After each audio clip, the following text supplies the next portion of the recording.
Y bueno, vamos a hablar ahora con José Antonio Maña, nuestro amigo José Antonio Maña. Buenas tardes. Buenas tardes, Diego. Él es historiador de la educación, coleccionista de objetos relacionados con la educación y pues una vez al mes aproximadamente nos gusta contar con él aquí en nuestro plató para hablar de todas estas maravillas que tiene el Museo MAE, el Museo Andaluz de la Educación en Alhaurín de la Torre, cuya colección pues cedida pues por José Antonio Maña y por el profesor Jesús Asensi, ¿no? Nuestro recordado Jesús, sí, sí. Nuestro recordado Jesús.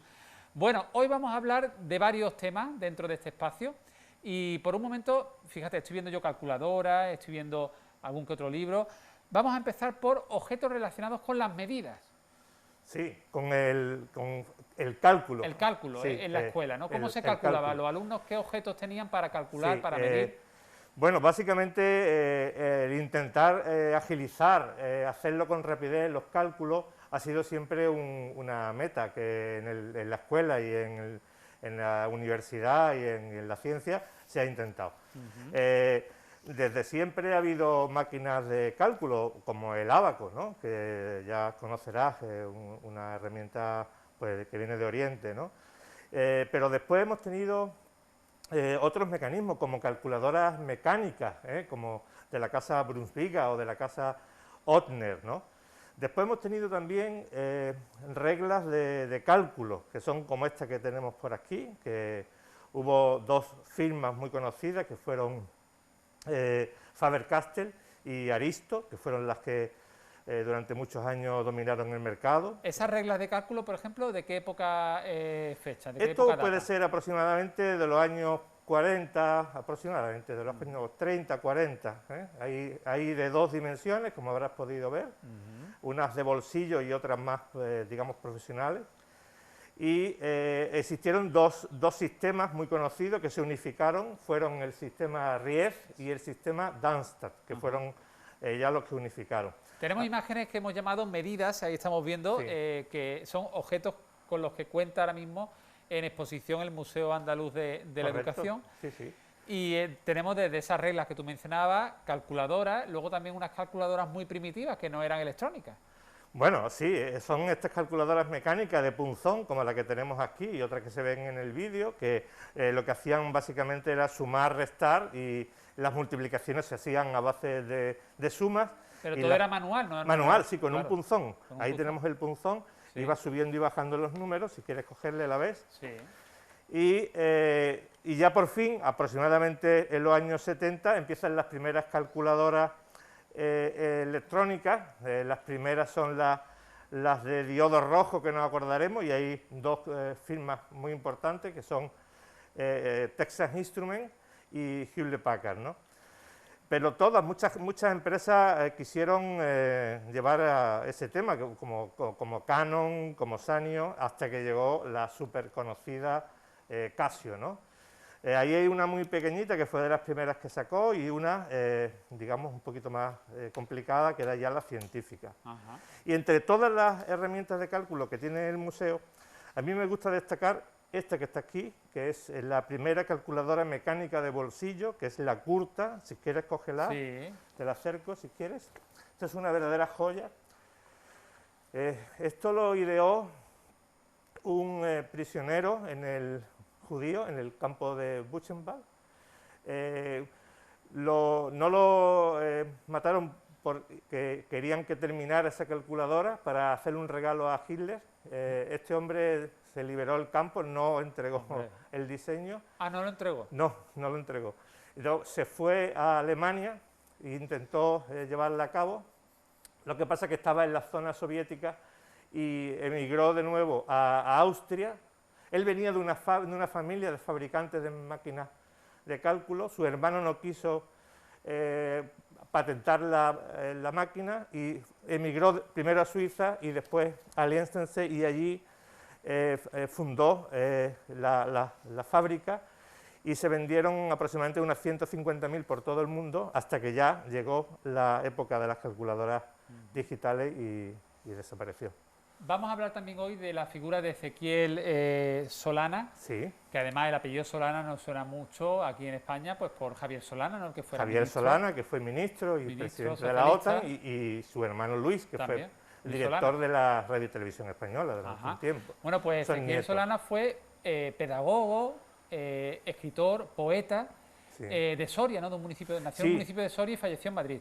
Sí, efectivamente, él nació en Soria, hizo allí magisterio, fue maestro con 16 años, imagínate, y empezó a ejercer. Después se trasladó a Zaragoza y empezó a estudiar pedagogía en la universidad, y después se fue a Madrid, donde fue nombrado director de la Escuela Normal número 1. Y bueno, su vida es una vida llena de hitos en cuanto a...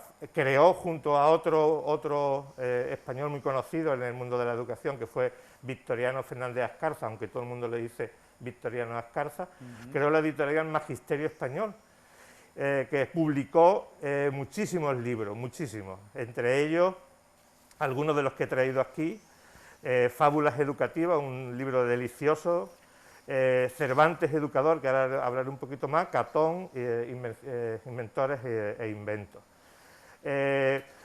Fue becado 3 veces por la Junta de Ampliación de Estudios, y aunque no perteneció a la Institución Libre de Enseñanza, sí fue reconocido. Cossío habló muy bien de él durante mucho tiempo. Fíjate, tenemos imágenes de libros, escritos que han mencionado algunos, hemos visto algunos, pero tenemos más en distintas vitrinas, ¿verdad?, del museo, se recogen libros de Ezequiel Solana, de este pedagogo y poeta español. Sí, poeta, fue periodista, fue publicista y sobre todo creó esa editorial, Magisterio Español, que publicó muchísimos libros durante muchos años, y cuando él falleció en el año 1931, su hijo crearon otra editorial muy famosa que es Escuela Española. Fue con 16 años ya era maestro. Con 16 años ya era maestro, sí. Fue becado por la Diputación Provincial de Soria. Sí. Y en concreto el título, pues el maestro superior en la Escuela Normal de Maestros. Sí, le dieron una beca porque se casaban Alfonso XII y María de las Mercedes, y dieron la Diputación, le dio una beca y estudió magisterio. Después hizo pedagogía. Ezequiel entonces sería abuelo de Javier Solana. Efectivamente. Y de Luis Solana. Y de Luis Solana, era su abuelo, sí, sí. De Luis y Javier Solana Madariaga. Y muchísimos libros lo hicieron entre estas dos figuras, Victoriano Fernández Ascarza, Victoriano Ascarza y él, Ezequiel Solana. ¿Y temática de esos libros hemos visto desde el Catón hasta...? Sí, hay de todo un poco. A mí me gusta, me he traído 4 aquí para que lo veáis.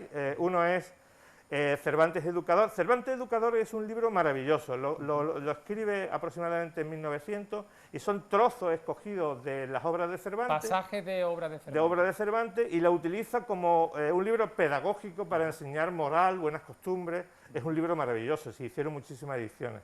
Después tenemos también otro que está por aquí, que se llama Invenciones e Inventos, si los quieres ver, que es bueno, pues un libro que se hicieron numerosísimas reediciones, y era como un recorrido por los inventos más conocidos en la época. Y este Catón, o el libro para aprender las primeras letras, que también fue un hito durante muchísimos años, un libro que se reeditó muchísimas veces. Fíjate, el libro este de Inventores e Inventos, 3,75 pesetas. Sí, sí, sí, claro. Y este libro de aquí, el Catón, que será más o menos de qué época? Aproximadamente el año 30. 1930, antes de la Guerra Civil, 0,30 pesetas. Este libro de aquí, 0,30 pesetas. Lo bueno que tiene Ezequiel Solana es que sus libros fueron muy exitosos antes de la Guerra Civil, pero después también, a través de la otra editorial, Escuela Española. Bueno, en este espacio mensual que tenemos con José Antonio Maña, nos gusta también, aparte de destacar la figura de un pedagogo, de un educador, también nos gusta la ciencia, ¿no? Hemos hablado un poco de medidas de objetos, ¿no?, que tenían los escolares de la época, pues para calcular, con esas reglas de cálculo, esas calculadoras, las primeras calculadoras mecánicas, pero también nos gustan los experimentos científicos, y tenemos un batiburrillo ahí de experimentos, creo que son 5, vamos a ir poniéndolo y nos comenta rápidamente José Antonio Maña. Bueno, hoy hemos dedicado la parte de la ciencia al electromagnetismo. Empezamos con el experimento de Ørsted, de Hans Christian Ørsted. Fue un físico danés que en 1820 descubre la relación entre el magnetismo y la electricidad. Ahí tenemos una imagen en la que, primero con una pila de Volta que se inventó en 1799 por Volta, y aquí ya con una pila de 4,5 voltios, como al aplicar corriente, la aguja imantada se desvía. Bueno, él fue el descubridor. Si bien el verdadero padre de todos los avances del electromagnetismo fue Michael Faraday, el físico británico Michael Faraday, que durante muchos años trabajó en la Royal Society, colaborando con Humphrey Davy, y él inventó varias cosas. En otros experimentos que hay en la web se ve cómo se crea corriente moviendo un imán en un campo magnético, pero hoy hemos querido traer este otro experimento, que es el primer motor de la historia. Es un recipiente en el cual volcamos agua con sal, antes era mercurio, tiene un imán de neodimio en el centro. Vemos una batería al fondo. Sí, aplicar una corriente con una batería de moto, veremos que en un momento determinado el alambre, un alambre que cuelga suspendido por eso, empieza a girar dando vueltas alrededor de los imanes. Esto es la fuerza de Lorentz y bueno, se aplica la regla de la mano derecha para ver cómo se crea el campo magnético. Sí. Vamos a ver un tercer experimento y si te parece el 4 y el 5 lo dejamos para la siguiente ocasión. Esta es la dinamo de Faraday. Esto fue realmente una revolución porque girando ese disco de cobre en medio de un imán de tipo herradura se creaba una electricidad. Lo que vemos al fondo es un galvanómetro de Desprez, también de la época. Todo es de la época, es original y de época. Y por último tenemos uno muy curioso, muy gracioso, que es este motor homopolar. Esto es para que lo hagan los niños en casa. Es una pila normal, le ponemos unos imanes de neodimio.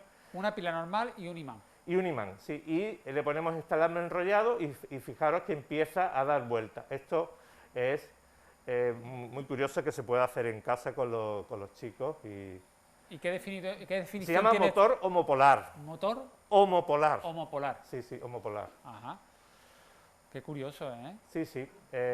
Bueno, hay muchos más, tenemos muchos más experimentos allí y bueno, a tu disposición siempre que quieras. Museo Andaluz de la Educación, todos estos experimentos, todo este material escolar, un repaso por la historia de la educación, un museo gratuito, de acceso gratuito. Sí. Ahora con cita previa durante el COVID. No, ahora mismo, a partir de mañana, sí, está cerrado por el tema del COVID. Sin embargo, yo os recomiendo que hagáis la visita virtual. Hay una visita virtual 360 grados. ¿En la página web del museo? En la página web del museo, nada más que entra, te pone el enlace y puedes visitarla. Y también os recomiendo una visita guiada con niños que hemos grabado hace unos días y que está teniendo un éxito a nivel nacional e incluso internacional. En el canal de YouTube. En el canal de YouTube. Del MAE, del Museo Andaluz de la Educación. José Antonio Maña, nos vemos en un mes, muchas gracias. Nada, a ti como siempre, a todos los compañeros y bueno, aquí me tienes siempre a tu disposición. Muy interesante como siempre lo que nos muestras. Gracias.